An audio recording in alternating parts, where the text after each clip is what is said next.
Assembly election खत्म हुआ। मैं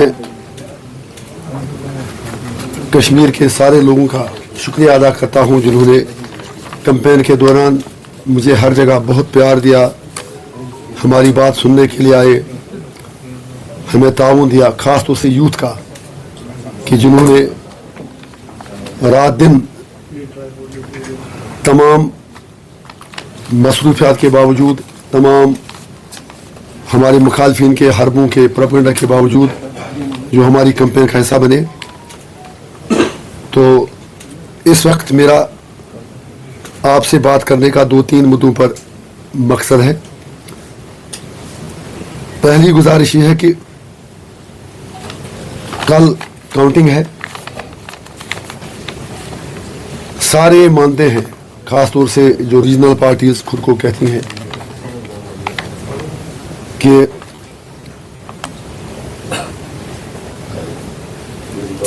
जो भी सरकार बनेगी यूनियन टेरिटरी की सरकार होगी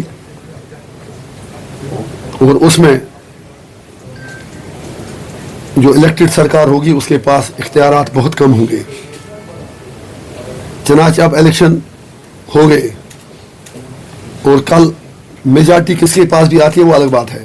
सरकार कोई भी बनाए, मुझे सिर्फ इतनी गुजारिश करनी है, 5 साल इन लोगों ने कुछ किया नहीं, Gupkar alliance, so called regional parties.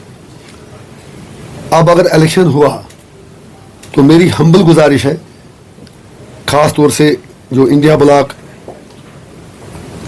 PDP, people's conference, बाकी अपनी पार्टी, बाकी पार्टियां, कि चले एक चीज पर आप तो यूनाइट हो जाइए। हमें पता है कि इंडिया अलायंस की मजबूरियां हैं, वोट तो उन्होंने कश्मीर से दिए लेकिन 370 पर कांग्रेस ने खामोशी इख्तियार की। मैं इस वक्त कोई बिटरनेस ऐड नहीं करना चाहता हूं।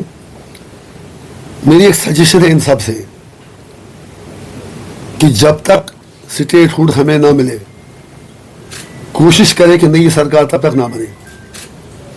अगर मेजॉरिटी भी मिलेगी, चाहे किसी अकेली पार्टी को मिले, अलायंस को मिले, या इंडिपेंडेंस का सपोर्ट चाहिए या किसी और का सपोर्ट चाहिए, तो अच्छा रहेगा कि अगर ये सारी पार्टियां एक पॉइंट पर फोकस करके यूनियन गवर्नमेंट पर ये कहते हैं कि आप स्टेटहुड वापस दे दीजिए, इलेक्शन हो गया। अगर उमर साहब खुद कहते थे कि म्यूनिसिपैलिटी से ज्यादा पावर इस सरकार के पास नहीं रहेगा, तो उन पर भी लाजिम है, पीडीपी पर भी लाजिम है, सब पर लाजिम है। कम से कम एक छोटी सी चीज है, उतना बड़ा मसला है नहीं।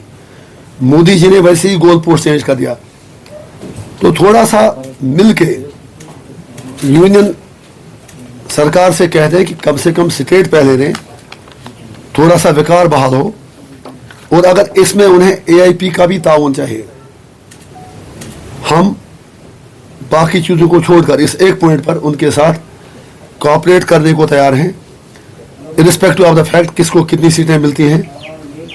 लेकिन एक एक वोटर का यही ख्वाहिश है कि यहाँ की सियासी पार्टियां बयानबाजियों से आगे निकलकर प्रैक्टिकली कुछ ऐसा करें जिससे लोगों का सेल्फ कॉन्फिडेंस रेस्टोर हो, लोगों के राइट्स रेस्टोर हो, और अगर स्टेटहुड की डिमांड यूनाइटेडली जम्मू और कश्मीर के लोग, पॉलिटिकल पार्टियां, इलेक्टेड रिप्रेजेंटेटिव्स यूनियन गवर्नमेंट तक पहुंचा दें और ये कह दें कि या तो आप हमें स्टेटहुड दीजिए या फिर तब तक हम थोड़ा दूर रहेंगे सरकार से, सरकार बनाने की कोशिश से, तो बहुत अच्छा रहेगा। दूसरी मेरी गुजारिश ये थी कि मैं अभी 2 दिन दिल्ली से होके आया, पहली बार 5.5 साल बाद जम्मू कश्मीर हाउस जाने का मौका मिला। लद्दाख के लोग हमारे भाई हैं। मैं हैरान हुआ ये देखकर कि जो मेन जम्मू कश्मीर हाउस है वो सारा लद्दाख के यूटी को दिया गया है, वो सारा लद्दाख की यूटी को दिया गया है। अफसोस यह है कि अगर जम्मू कश्मीर लगभग 2 करोड़ की आबादी है, 2 करोड़ की आबादी के लिए 2 ब्लॉक, कोई 20-25 कमरे, और लद्दाख की आबादी मुश्किल से 3-4 लाख है, उनके लिए भी उतना ही हिस्सा उसमें दिया गया, उतना ही शेयर दिया गया। ये ज़्यादती क्यों? मैं पूछना चाहता हूं कि 5 अगस्त 2019 के बाद my humble appeal to government of India and the local government would be that what was the criteria adopted to divide the properties between Ladakh and Jammu and Kashmir. I have love, respect and sympathy for the Ladakhi people. लेकिन दुख यह है कि वहाँ तो बैठना ही है, वहाँ बच्चे जाएंगे, लोग जाएंगे, पेशेंट जाएंगे, बाकी लोग जाएंगे। तो आपने 4 लाख लोगों के लिए भी उतनी अकोमोडेशन वहाँ प्रोवाइड कर दी और 2 करोड़ लोगों को भी उतनी ही जगह दे दी। What was the criteria? और जो जगह जम्मू कश्मीर को मिली है वो तो पहले वहाँ पर कोई बीमार जाता था, कोई और जाता था, उनके लिए रिजर्व थी। छोटे छोटे कमरे, उससे बड़े तो बाथरूम है लोगों के घरों में। तो मुझे उम्मीद है कि आपकी वसादत से सरकार तक ये बात पहुँचेगी। And I want an explanation as a citizen of the state and as member parliament of north Kashmir कि हमें ये बताया जाए कि क्राइटेरिया क्या था जिस पर आपने वो बंदर बांट कर दी और हमारे रिसोर्सेज को आप हर चीज़ में जिस तरह मर्जी उस तरह कश्मीरियों को लेट डाउन करते हैं। और जम्मू के लोगों से मेरी गुजारिश है कि वो भी ये चीज़ें देख लें। तीसरी चीज़ मेरी ये गुजारिश है, अब तो सरकार कल बनेगी ही। मैं कहता हूं कि फिलहाल पार्टियां रुक जाएं। अगर सरकार कल बनाते हैं तो एक कैपिटल इसका कहां होगा? श्रीनगर है या जम्मू है? दरबार में एक अच्छी ट्रेडिशन थी जो एक बॉन्डिंग का काम करता था between 2 regions, cultural bonding, emotional bonding, हर तरह से बॉन्डिंग। सिर्फ ये कहना कि उससे कितने कुछ करोड़ पैसे हमें खर्च होते थे, I don't think that carries a logic. Secretariat में जाके जो मुझे पता चला, लोगों का काम सफर होता है, पैसा बचाने के बजाय कंफ्यूजन है, ऑफिसरों में भी कंफ्यूजन है, लोगों में भी कंफ्यूजन है। तो मेरी ये गुजारिश है कि नई सरकार बनाने से पहले एक बड़ा दिल दिखाकर हर चीज़ को अन्ना का मसला न बनाकर दरबार मुखी रिवायत को फिर से बहाल किया जाए ताकि जम्मू और कश्मीर के लोग एक दूसरे से मिल सकें, मिलजुल सकें और एक जो उनका एक कल्चरल बॉन्डिंग है वो मजबूत हो जाए। उसके अलावा आप सबको मालूम है कि अभी कुछ दिन पहले यति नरसिम्हन आनंद नामी एक तथाकथित पुजारी ने एक बार फिर प्रॉफिट हजरत मोहम्मद मुस्तफ़ा सल्लल्लाहु अलैहि वसल्लम के बारे में गुस्ताखी की। हमें उससे कोई फ़र्क पड़ने वाला नहीं, क्योंकि वो हमारे दिलों में रहते हैं। किसी भी मुसलमान को दिल बर्दाश्त होने की ज़रूरत नहीं, लेकिन उनके नाम पर मुसलमान अपना सब कुछ कुर्बान कर सकता है। लेकिन मेरा मोदी जी से इतना सवाल है, अगर आपने मुझको यूएपी में बंद कर दिया, कश्मीरी बच्चों को सोशल मीडिया पोस्ट करने पर तिहाड़ जेल भेजा गया, तो इस गुस्ताख रसूल की सज़ा क्या है?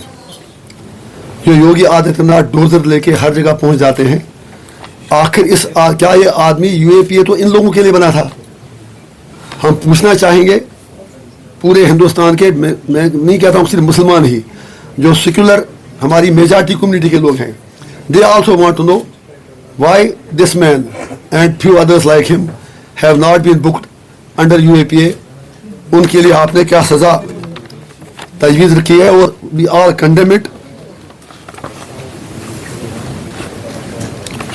ड्यूरिंग इलेक्शन कैंपेन 2 चीज़ें मैं तवज्जो आपकी चाहूँगा।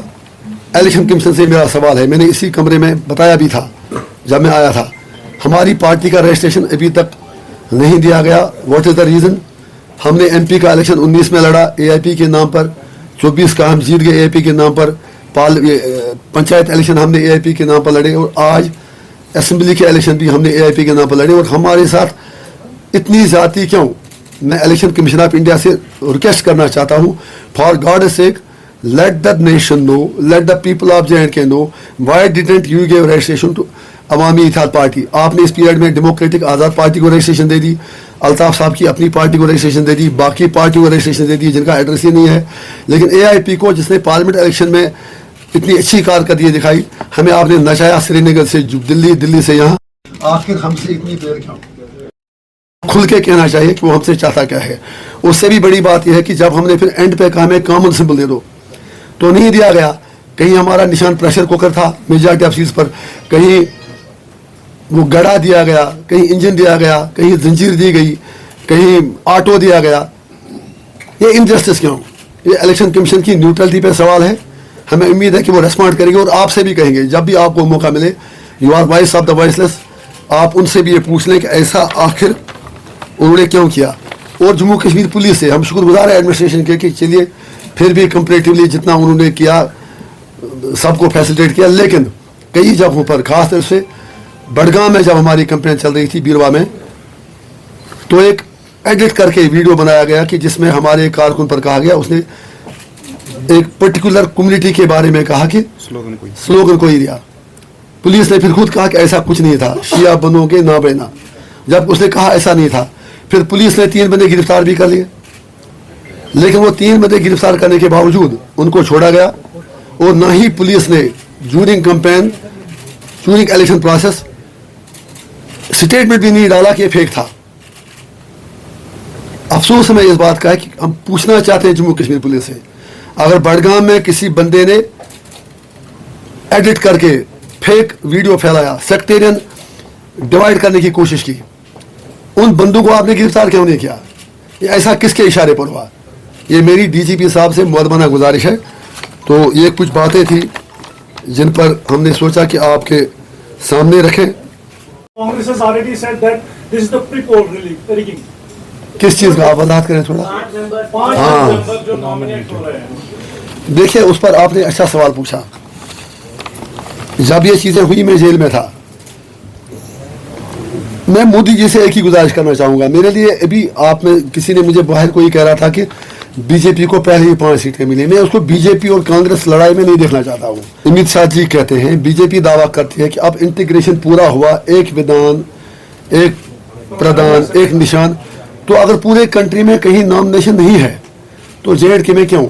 बल्कि मैं कहता हूँ, एक तरफ आपने स्पेशल स्टेटस सो कॉल्ड खत्म किया, दूसरी तरफ आपने एक नया स्पेशल स्टेटस लाया। अगर हमारे कश्मीरी पंडित भाई, वो हमारे भाई हैं, वो भी इलेक्शन लड़ते हैं।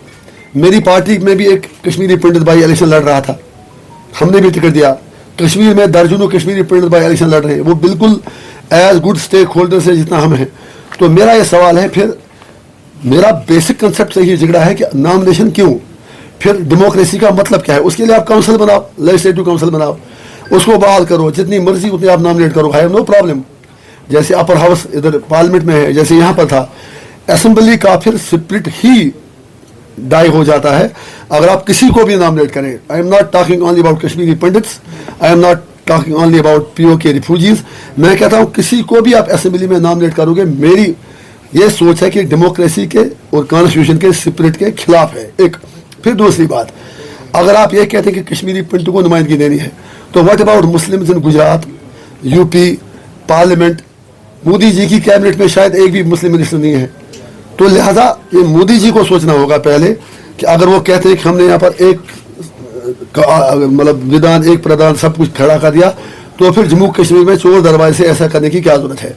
वही सवाल POK के रिफ्यूजीज का है, जब वो भी इलेक्शन लड़ सकते हैं, वो जम्मू में सेटल्ड हैं, आपने उनको पैकेज भी दिए, सब कुछ दिया, वोटिंग राइट भी दिया, इलेक्शन भी लड़ सकते हैं, तो नॉमिनेशन क्यों? तो मेरा अपनी रीजनल पार्टी से सवाल है कि आपने इन चीज़ों पर किया क्या 5 साल? जब फारूक साहब ने कहा था जेल से छूटने के बाद कि अब हम गांधीयाई मूवमेंट के जरिए लोगों के राइट्स की बात करेंगे, वो मुझे कोई एक राइट बता दें जो उन्होंने जिक्र किया। इंजीनियर रशीद अभी कुछ दिन के लिए यहाँ है, मुझे नहीं पता कि मेरी बेल एक्सटेंड होगी क्या होगा। जितना हमसे हो सके हम कर रहे हैं, और मेरा जेल में बैठना ही ये था कि मैं इन कॉलोनियल सरकार के इन आमिराना फैसलों के खिलाफ लड़ रहा था। That's why I was victimised, you all know it. तो ये क्वेश्चन बाकियों के लिए है, और जो कोई भी इस सिलसिले में कोई अच्छा कदम उठाएगा, I am there to support them. Engineer साहब, सर मैंने इस सवाल का पहले ही जवाब दिया, मेरी प्रायोरिटी सरकार बनाना नहीं है। मेरे लिए परेशानी ये है कि मतलब कश्मीर में है ना वो कहावत एक, पूज बना काठ बना बगोश जानो तो पूज बना ब्याह न, मेरे लिए वही मामला है। इमरान